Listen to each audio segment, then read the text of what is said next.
Lyle was the first to open fire on his father, shooting him multiple times, while Eric shot their mother as she tried to run. Kitty attempted to escape after being shot in the leg, but eventually was shot dead as well, leaving both parents dead at the scene.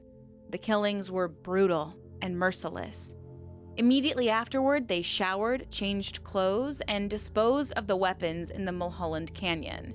Then they went to the cinema. When they couldn't get into the movie with their friends, they went to a restaurant to loudly try to create an alibi that would stick. They went back to the house, expecting to see the police there. The boys figured someone would have heard the shots and called authorities, but no one did. So they needed a new plan. They called 911 themselves, acting as though they just stumbled across the bodies. On the call, the emotion is gut-wrenching.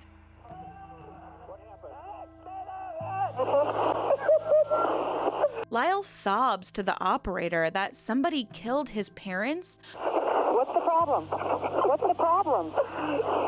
Someone killed my parents. Pardon me? Someone killed my parents. What? The police arrived, checked the scene, took the boys for a statement, and it never crossed anyone's mind to swab them for gunshot residue.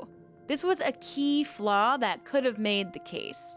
So Eric and Lyle were released, safe in the knowledge that they had pulled off the perfect crime, and no one suspected they were the ones who had pulled the trigger. After the killings, Lyle and Eric seemed anything but remorseful. They immediately began spending their parents' fortune on luxury items, expensive vacations, and even investments in businesses. But all the investigators really had to do was wait, because eventually the guilt began to weigh down on Eric.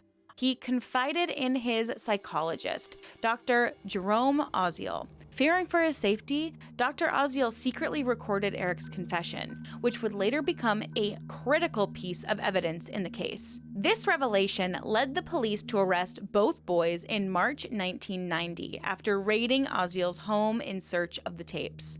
And so with both boys in custody and 2 of Oziel's tapes used as evidence, the stage was set. The defense, led by the legendary Leslie Abramson, painted a picture of Lyle and Eric not as ruthless killers, but as 2 deeply traumatized victims.